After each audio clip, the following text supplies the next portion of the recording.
one, do you want to keep recording these? Two, do you want to keep having these every quarter or once a semester? And three, do you still want us to ask, put out a request for questions from you all?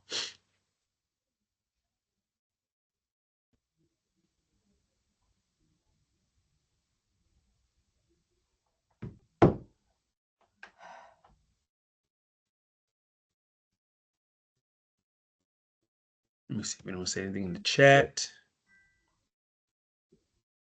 Yes to meeting. Neutral on recording. Yes questions. Okay. Yes to all three. Okay. Okay. We'll keep it the way it is then. We'll keep trying to have this meeting as scheduled. And ask you for questions. I'm gonna say this now though to you. If we put out a request for questions, please by all means ask questions so that Gene and Tracy Mitchell, who are both the state experts at this, can respond to your questions. Because we want to make sure that you're providing not only your students with services that they require, but also make sure that you have what you need to do the best job that you can at this with RDS. All right. So, because there were no questions for my last request from you all, does anyone on the call have any questions?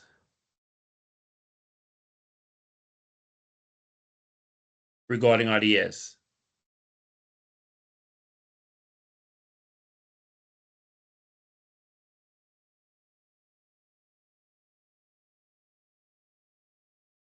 You all are really quiet today. Sounds like it's perfect, Dr. Hickman. Yeah, and just everything's perfect. They cannot complain about RDS. It's running perfectly. It is.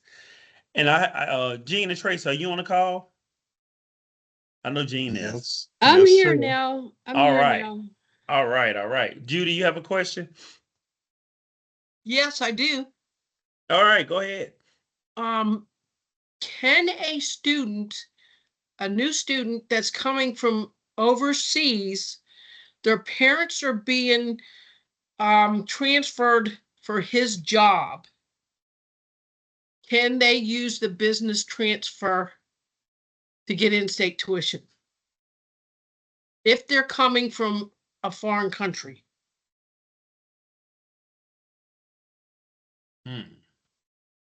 So go ahead, Gene. I think Judy, it's going to be one of those. It depends. I believe they're going to have a legal presence. So maybe give me a call. We'll look at it. But in theory, it's possible. I think the difficulty would be if they truly have no legal presence. They're supposed to be living in North Carolina, but they haven't met the criteria yet, maybe duration or something.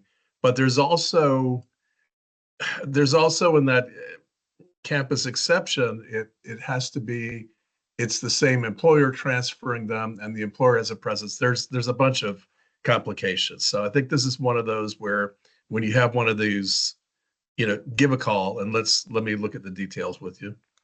Okay, that sounds good. Thank you. Mm-hmm. Yep.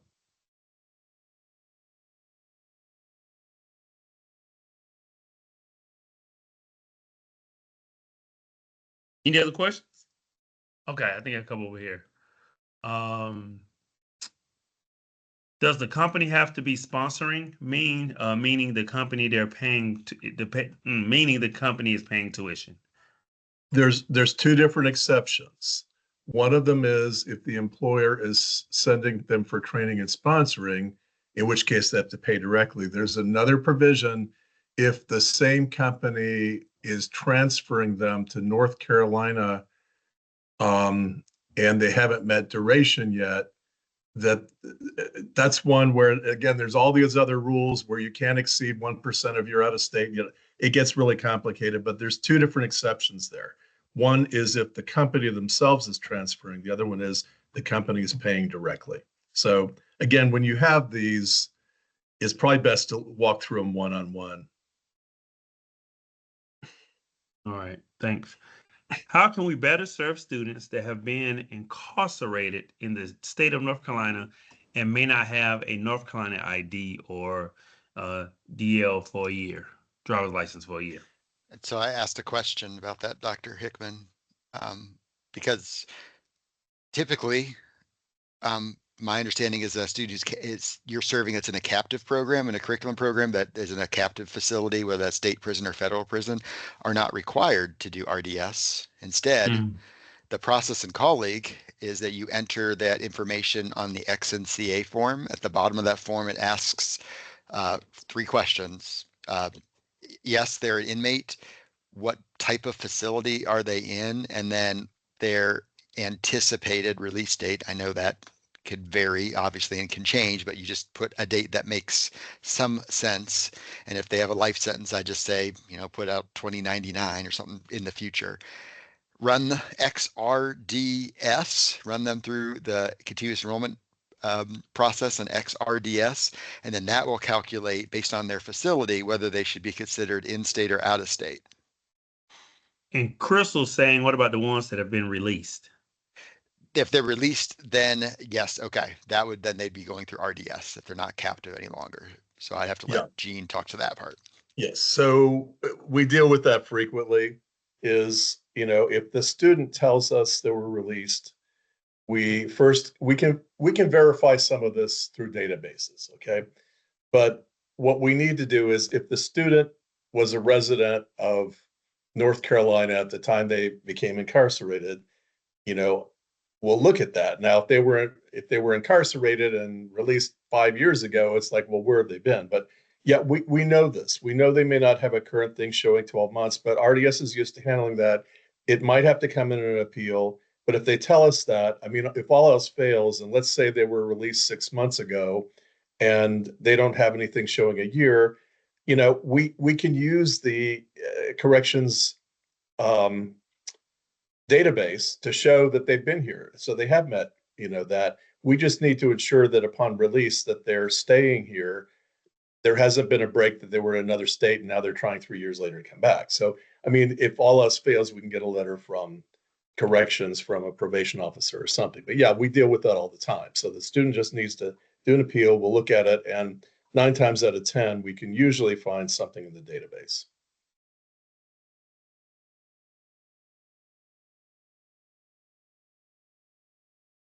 Okay. There are no more questions. And during the meeting, if something comes up, I know Joyce has one, but if something comes up, you can just jump in and ask your question. Go ahead, Joyce.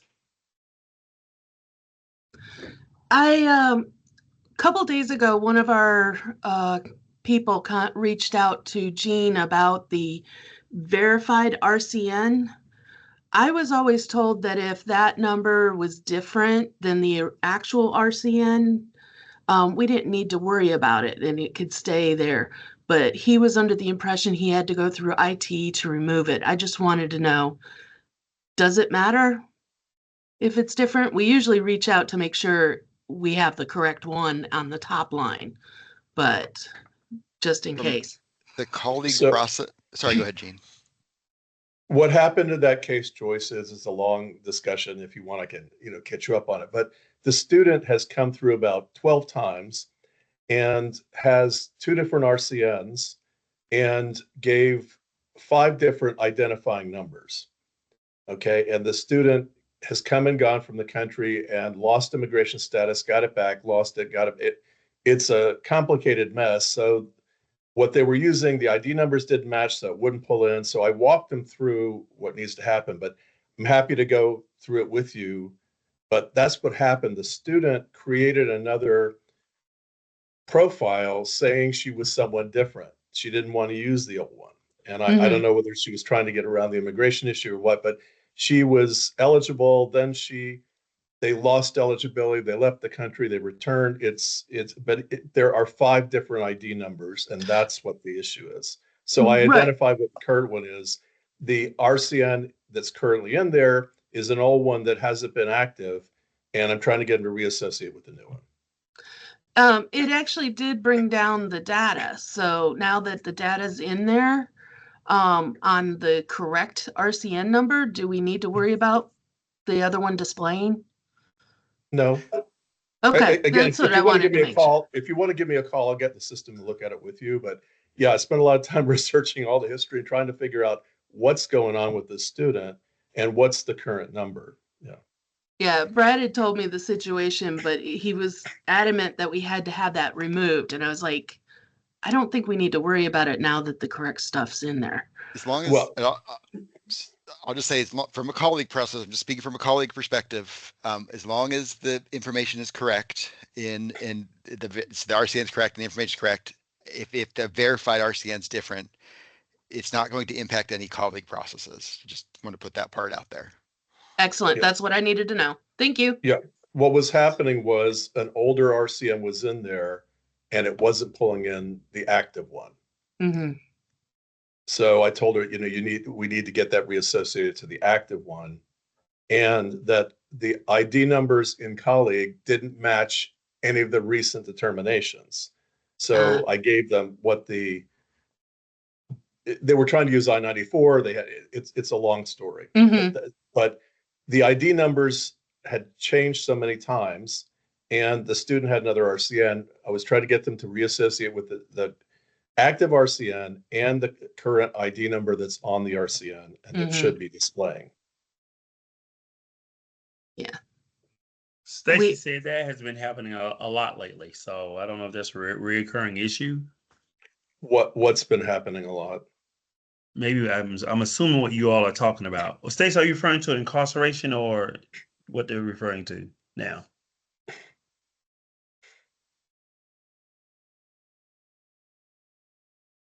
Okay. The reassignment of the RCN is what. So on an RCN, what happens is the students create a profile, all right?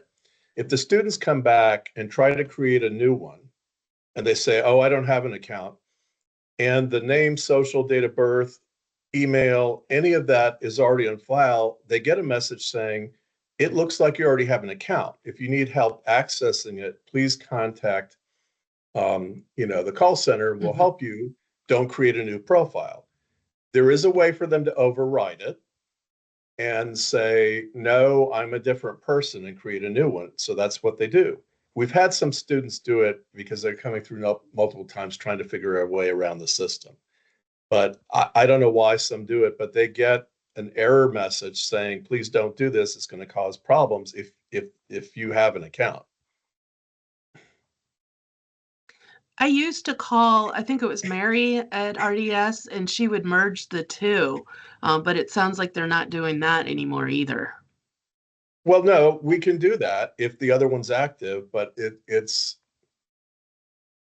we had a problem early on where, believe it or not, we had the student with the same name and date of birth, two students across the state. So we gave them the opportunity to say, no, I'm a different student. Okay. So they have to say that. But I mean, it's like, until we know that this really is the same student, we don't merge them because it could be two students. Some of them are old and expired, and you're not going to be able to pull it in anyway. If they're a returning student, you may have had the old one associated, but that's why we got to look at them one-on-one when you have these. But I mean, we do everything we can. Likewise with name, social, date of birth, they have to enter the social date of birth twice identically. And I can't tell you how many of them put it in wrong, either there, the application for admission, or FAFSA.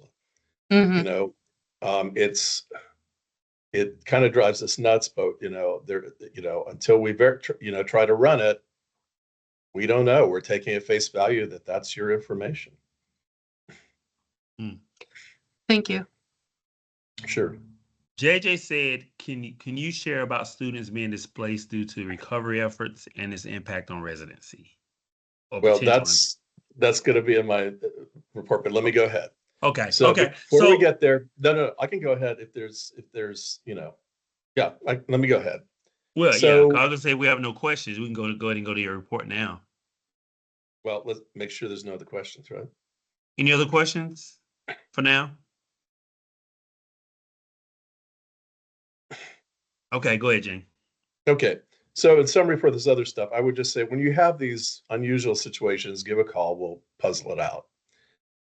So with regard to this is not, unfortunately, a new issue.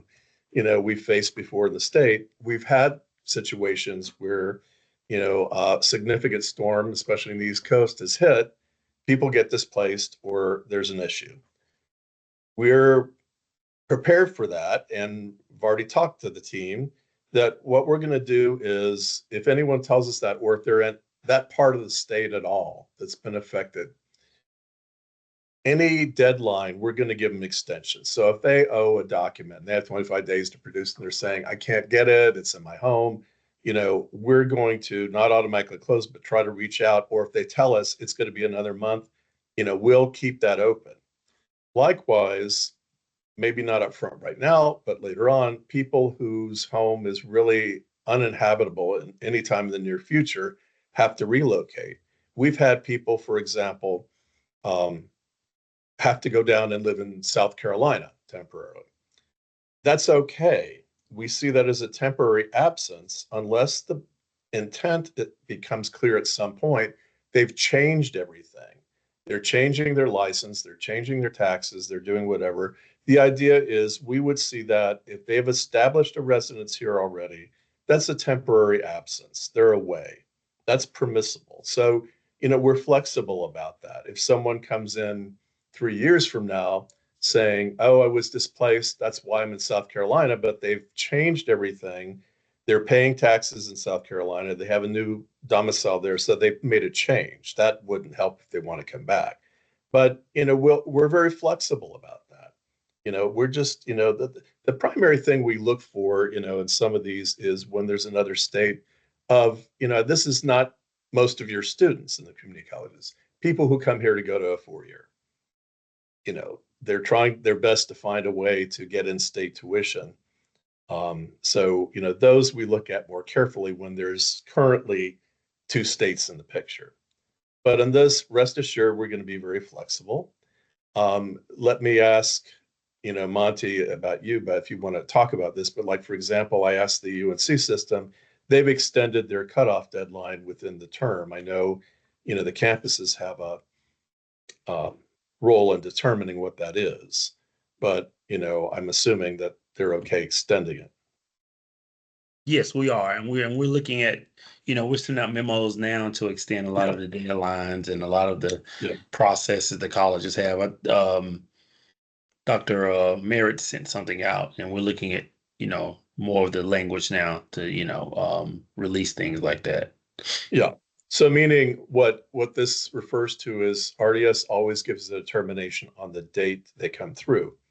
If the term's already in progress, it's the institution's call about, is it retroactive to the beginning of this term, or does it go into effect next term? So that's what we're talking about, again, trying to be flexible to students impacted by this. And that's good. And I think that will be good to come from your area too, to tell the colleges that, since you all manage RDS, and look, it gives them more weight. We have told them, about tuition and grades, to extend it to the next semester if they need to. But for RDS, I think it'll be good coming from you all on that. Okay. Well, I could write something if you want to send it out to your listserv or whatever. Yeah, it'd be great. Yeah, and we'll do that again, but it's the institution's call about the extending the effective term. But yes, I'll explain about the other. We're all trying to be as flexible as we can. Mm-hmm. Just, I want to make sure I understand, because again, I'm going to speak from a colleague perspective how it works. So, Gene, you're saying, and I totally agree with you, that when that student establishes, let's say, in-state residency, whatever that date is effective, that's what you're sending to the colleges. Right. And when they import that, even if it was the last day of your term, because it's within your term that's effective, colleague for you all will allow you to rebuild that student at an in-state rate. It's just after the fact that colleague wouldn't let that happen. Is that what you're basically saying, Gene, too?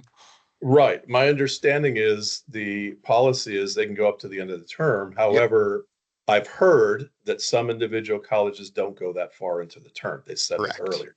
Yep. That's not an RDS decision. But yes, as you're saying, we know that colleague will rebill it through that term. You can't go back to previous terms, but And then, if they miss that, obviously it's going to go into effect the next term. Yep, no, we're on the same page, Gene. I just want to make Yeah. sure it's not the future term, it's the current term. But yes, you're exactly right. I've heard of other colleges in our 58 that have decided locally that they are not going to rebuild those students after a certain date within that term. Right. And that's not an RDS call. We just Yep. put out the date that they come through. So the UNC system has a uniform policy for all their campuses. Got it. So that's why I mentioned that. So anyway, if they're, transferring or something, I just mentioned that they released some today on that. So we're all trying to do it. But yeah, rest assured, if we're aware, the student's been impacted, we're going to be as flexible as we can. Okay. Okay, thank you. All right. So just quickly, that was one point. I just have a couple of quick things is just to go over, because we haven't had a meeting in a while, just to make sure, that, we do keep up to date with legal changes. A couple of these are older, but someone asked about the military entity that was created a few years ago, the Space Force. Are they eligible for a military exception? Yes. And the new guidebook that was issued in January has that in there. According to the US government, they're under the umbrella of the Air Force. We're not aware of any unit here. It's possible they would assign them to another military base here, but yes, they're eligible for that exception if they're assigned to a duty station in North Carolina. That's already programmed in our system. The current edition of the guidebook has added several visas as eligible. I do keep tabs on this. We have a number of statuses in there. Basically, what our approach has been in the state is if immigration doesn't say you may not, then we've tended to take it and allow them to use that to establish residency. One example I keep getting, questions about is it's something came out. We could talk about this in FAFSA about students or people arriving from Ukraine or Afghanistan. There was a recent provision allowing access to financial aid at a federal level, but most of them in recent years have not been given an immigration status other than a parole that says you're not admitted to the US. You're here temporarily while you apply for another status or make plans. So they can apply like temporary protected status or something, but by their definition, they're saying you may not establish permanent residence. So there's not much we can do, but there was something recently for financial aid for them. Another change that came in, I guess, about a year ago is the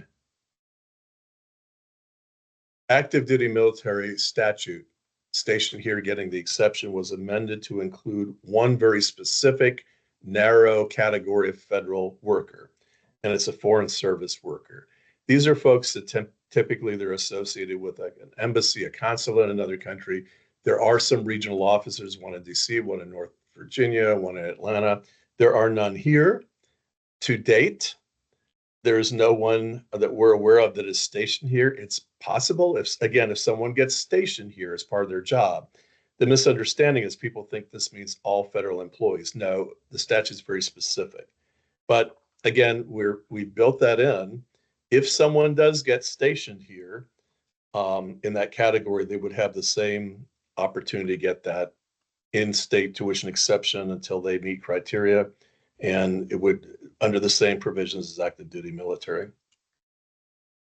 Finally, one came out this year, and this is part of what I'll talk about, some of the changes in Title IV financial aid.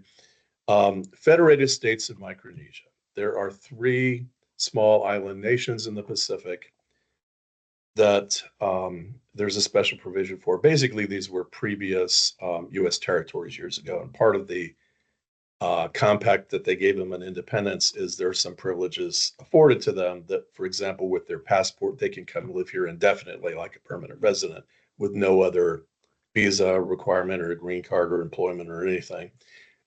We added that. I noticed that several years ago. We have been processing. They are eligible. ran a query. There were like 30 students in our entire database, some of them gone. And they're getting in state. The only time they wouldn't and be eligible for an exception that's here now is if they just moved here and haven't been here 12 months. We are not aware of any at the moment. They have to show they have that passport or whatnot.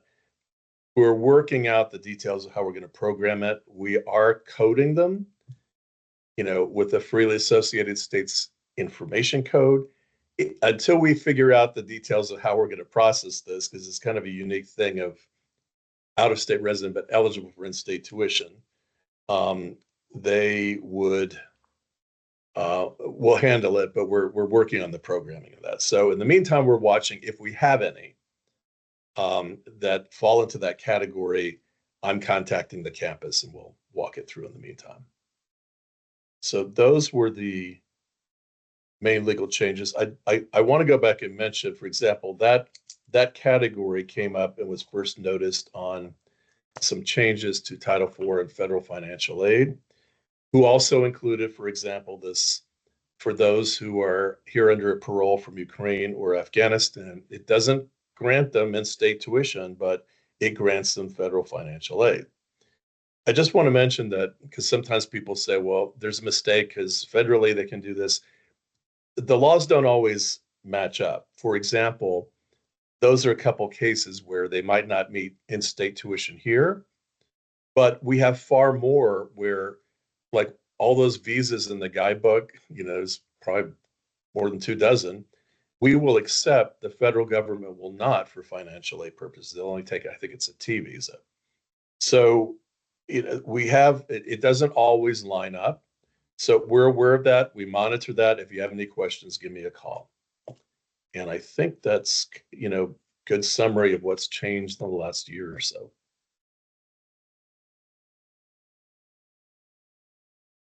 One other quick thing. I see there's a question, but Yeah.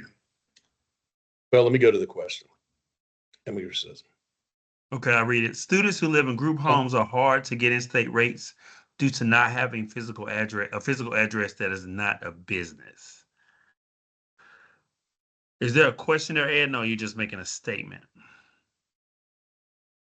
well, if they're living in a group home, I'm assuming they're a ward of the state. They're in state custody, right?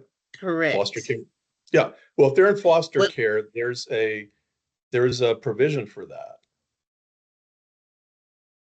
But they have to have some address. It could be, quote, business. I mean, if they're a ward of the state and that's where they're living, I would list where they're living, and we just need documentation they're a ward of the state, and it should be good to go. Yes, we did that with this particular student. We did finally get the in-state rate, but it was more documents than just the ward of the state letter. Department of Social Service information. And with him living in that group home, this was somebody that's over the age of 18. He didn't have I guess they don't allow him to have phones, so he didn't have a cell phone to complete the application. So some of the information that went in was the information of the group home. That's fine. Okay, but I'm just saying, with those instances, we have a local group home that I'm starting to see more students come from that place, and it's just I do make sure to ask for that ward of the state letter though. So. Yeah, well, and again, if there's a question, call RDS, because we can get in there and look and see where it is and what we need. But they have to have some address and some phone and some email. All right. So, but if they're a ward of the state, there shouldn't be much of an issue. Sometimes the students don't tell us that up front, and then they're looking for other information. So I don't know what happened in that particular case. We could look at it. If you want, give me a call. Well, I'm happy to. Well, he's in state now, but initially they put him out of state. But he did answer that he was a ward of the state. But they still gave him the out of state rating, and we had to upload a lot of documents. Yeah. For it, but. I can't comment. If you want to call me, I'm happy to research it and find out. Sometimes it's how a student answers a question, because we've had some that say I'm a ward of the state, but we find out after their third time through because they never mentioned it. Things like that. Okay. So I don't know. I'd have to look at it to give you an answer. What happened? Yeah. All right. We're fine. We got that one figured out. So we're good. Okay. That's great. Next question, Gene, is speaking of immigration status, if students whose parents are here on a J visa, teachers, or another H visa, and have been in North Carolina since in 2018, for example, they have legal status, would they possibly qualify for in-state? Okay. It's not about the status of a parent. We never asked for the status of a parent. It's about the student status. So that's what we asked for. We never asked, nor does FAFSA, nor does the application for admission. We never asked for the status of a parent. And I think there's a lot of misunderstanding of that. People often presume that's why a student got out of state. Well, no, it's the status of the student that we have to check. So, again, if you have you have questions about, call RDS, call me, and I'll take a look. But yeah, the student has to have an eligible status. J visa, for example, is not eligible. And that's like your F international student, J is an exchange scholar, and USCIS immigration says you may not establish a residence. So, same thing with F visa. You can only get that international student visa if you declare that you have a permanent residence in another country and you're not going to abandon it and seek to stay. It's a condition of the visa. So it says you may not, so we can't. H is eligible. But again, we're not looking at the parent, we're looking at the student. Jean, in situations like that, we've always used the high school graduate option because JW said that as long as they were legally admitted to the country, which a J visa would be, and they graduated from a North Carolina public high school, they'd be eligible for the waiver or True. the tuition benefit. You could get an exception if you can show the student was lawfully admitted. So yeah, and it could be an active, the only exception, you may never enroll anyone with a B visa under federal law under any circumstances. And the application for admission screens for that. You Under said federal V or law, B? B is in boy. Okay. If it's active, federal law says they're not allowed to be enrolled in any curriculum program at any college or university. Okay. So that's the only exception. Otherwise, people can enroll. It's a question of tuition rate.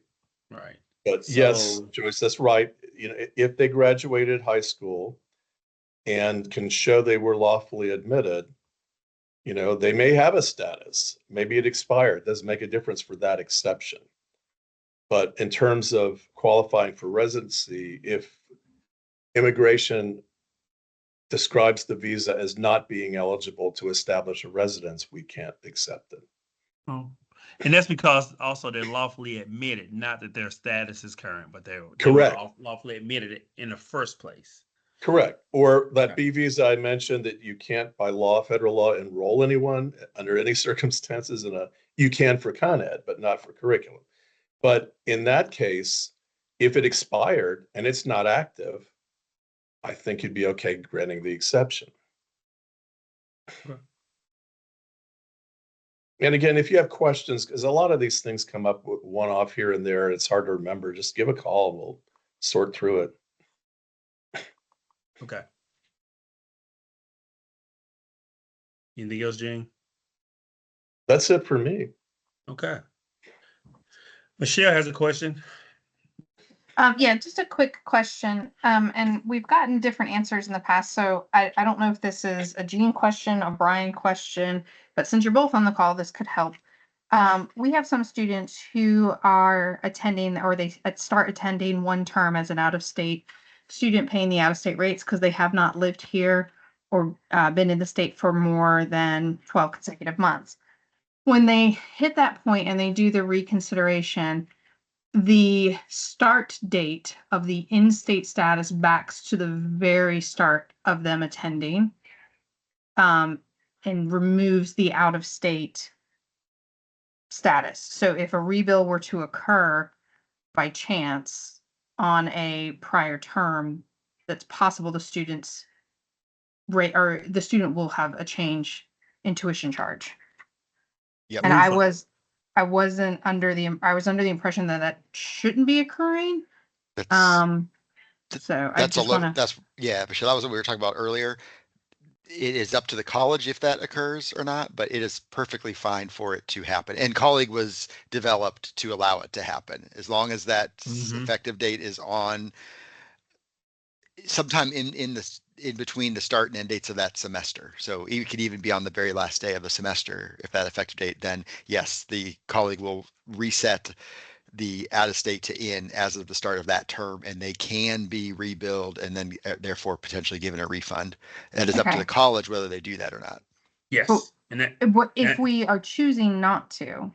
If we want it to remain as out of state for the first term they were here or whatever, and change to the in-state for the second term, is it something we have to set up in colleague to make it do that? Or are we just hoping that we don't rebill them? There's nothing in colleague that I would have you do because you're allowed to rebuild them and give them in state. So I don't see why. I don't know why college wouldn't, but that's just Brian, and they Yeah. might have other reasons. But so you would just try not to rebuild them. I would expect, but there's nothing I would instruct a college to do to change anything since that data is technically accurate in colleague. yeah. And that's something Jennifer Haygood set up when we first started this process, because she said, well, it's not fair to if students qualify for in-state to go ahead and keep their money. So that's something that she made sure she put out there in the policy and as a memo to the colleges and stuff. So But with again, the I'm like Brian, I don't know why they wouldn't do that. well, I guess the question is with the policy, it specifically states that they have to be here for 12 consecutive months to be considered an in-state resident. And at that time, they were not. So are we not going against the state residency policies listed So- in general No, statute? because Michelle- go ahead, Gene. I'm sorry. Go ahead. I was gonna say, I think, Michelle, you're saying that it's going back and billing their whole career? Yes. Rebuild? Yes. Yeah, that's a No. different question, I think, yeah. Yeah, it should only the whole term. I understand should- the term, but it's going back previous terms. It shouldn't go back previous terms. We need to open it on that because yeah, it should be Yeah. out of state potentially before that. But we're just talking about like let's say if it were this term, for example, it would just be rebuilding fall. There shouldn't right, be no, happening on the. It's going back to like spring. Okay, yeah, open to instant if you see that because it shouldn't go Okay. back that far. Yeah, it shouldn't go back to that. The date, the way it's set up in colleague, it looks at your term dates. This is assuming that the C is why it's so important to have that CU on the ACAD level on ACTM because it Right. uses that code to look at your term dates and then that effective date. When it comes in and you're in the middle of a term already, it's going to push the start date of that residency to the start date of your term. If it's coming in between your terms, it's just going to use whatever that date is. And then of course Right. it would impact stuff moving forward. So yeah, if you're seeing stuff beyond just like this fall, if it's in the past, then that would be a problem we need to address. Okay. So I got one question here, and then after that, Judy has a question. Does RDS ever give DACA students a NCHG exemption code, or is that something we have to assign at our discretion always? For example, we've noticed that we are asked to choose no on the first question and then get no, and then get no other questions that may inquire if they graduated from a North Carolina high school. I hope that makes sense. Okay, so the tuition exceptions for North Carolina high school graduates could not be given to DACA with one exception. DACA is not eligible for a high school exception because they were not lawfully admitted. So if you had a rare case where they had something and then they left and came back and got DACA, maybe we could do that if they show admission, but DACAs were not admitted. So they're not eligible for the exception. The only exceptions you could be for DACA or someone who truly has no immigration status would be the 100% direct pay by the employer, or if there's an active duty military in the family, that statute doesn't require that the service member, spouse, or student have an eligible immigration status.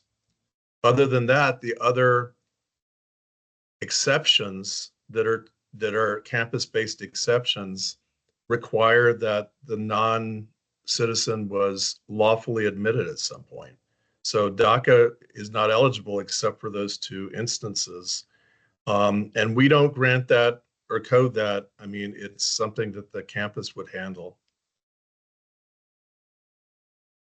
And look at the campus responsibility guide, which is going to be in this advanced training. We're going to go through all of these exceptions and whatnot and give an overview. They all have legal requirements to them, and they're slightly different. It talks about the documentation, but yeah, someone who has no immigration status, the only way to get an exception is they showed they were lawfully admitted in the past, except for that one if the employer is paying 100% direct. And that training is next Thursday at 10 o'clock. Yes. As for those of you who, deal with these kinds of exceptions and what documents to collect and how to track them and so forth. Okay. Judy, you had a question? You already answered it. Thank you. Oh, okay, great. So Jean, if you have nothing else, we will transition over to Tracy to see if she has anything she needs to report out. Just one last quick thing about SCA appeals, the final level appeal. We continue to get very few. They've been accurate, but it is very rare to get. I think the last one we had was 2 years ago from a community college student. Almost all of them are students. They come here to go to a 4-year, and to their mind, after 12 months, they qualify. Meanwhile, they're living in a dorm and parents are paying 100% of the tuition in a check. They're just trying to argue that. Or once in a while, we'll get some who, feel it's unfair, like that they're DACA, but don't have an immigration status. But almost all of them are 4-year. We rarely get anything from a community college. So it seems like everything's being handled at the RDS appeal level. And that's it. Okay. Yeah, Marty, I don't have anything, but could you make sure that I'm on your list for this meeting? Yes. Jane sent me this invitation and I just found out about it right when it started. Okay, I will make sure you're on the list. I thought I put your name on there. Okay, Well, I'll make Yeah, I'll make sure I emails didn't the get same. it or something. I don't know. But Okay. anyway, yeah, I don't have anything outside of what Jean's already talked about. Okay. All right. Any other questions, anyone? All right, go ahead, Jesse. Quick question. I sent this out to the listserv and I got some good responses, but I was not here or working in the community college when RDS originally rolled out with all these exceptions and everything. Does the community college system have like a philosophy in regards to these exceptions? Like, should we be seeking these students out to collect the documentation? Should we be letting the students come to us asking? Is it just up to the campus how they want to handle that? Does that make sense? I'll say that in our service portal, and I don't know, Dr. Hickman, if you have a philosophy, I'm just going to give some technical stuff. In our service portal, there is a document. There's some RDS documents. There are quite a few of them. One of them, I think, is the user guide, has all of the NCCS exception codes and category codes that RDS sends along with the RCN in-state, out-of-state information. So some colleges, and I feel like this would be a good practice, any of those exception codes that relate to these kinds of things that you could potentially student qualify for would be in a report that you all have that you run on a regular basis to maybe use that data to reach out to those students, say, hey, you might be eligible for this. And I'm sure Jean could speak to this. It's probably not foolproof. It's probably not going to always be accurate completely and totally, but at least when the student completes the RDS interview, RDS tries to kind of figure out if they might be eligible for some of these things. So I think that's a way that a campus could use that data that you're already getting, even if the student doesn't reach out to you, just to run out a report and see and say, oh yeah, this student's out of state, but they might be eligible for one of these exceptions based on this code that RDS sent you. Right. Especially if you see the high school that they graduated from, a lot of colleges reach out to them based on that also. because students answer questions incorrectly all the time. And so if they see the student who's graduated from a local high school, they say, well, it doesn't seem right. Let's reach out to that student. So, but students colleges have handled that process differently based on their individual local processing. I won't say policies, but processes. Okay. If colleges, if you want to jump in, that's great. If you want to respond to her.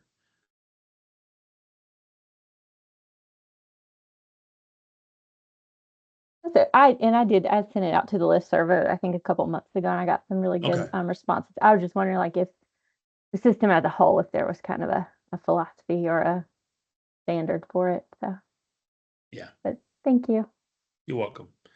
The only thing I have to add to this is I know we're going through the pilot for the NC College Connect going on right now, and questions came out. Do students in that process have to do RDS on the front end or the back end?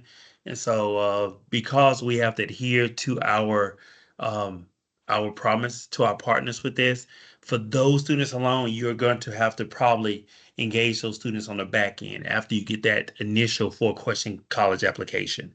For those who are admissions, you know what I'm referring to. So you may get those students, and once that information comes in, your college, you probably have to reach out to those students and say, please do RDS as part of your enrollment process. And so I just want to lay it out there to you all for that.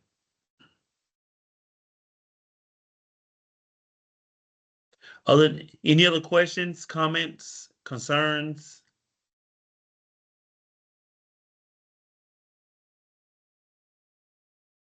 All right. So with that being said, thank you all for taking your time out. I will say, if you are from the western part of the state, our prayers and thoughts and hugs do go out to you as you try to recover from the devastation of the hurricane a couple weeks ago. If you need anything, please reach out and let us know. We're all here for you, and if we're here, if we can provide it, we'll try our best to get it to you all. If not, with that, just be safe, and love you and hug your loved ones, and and just know we're here for you. All right. You all have a wonderful rest of your day. I will give you 10 minutes back of your time. And if you have any questions, please email me, Brian, Tracy, or Jean, and we'll try our best to answer your questions. Thank you. Have a good day. Bye. Bye.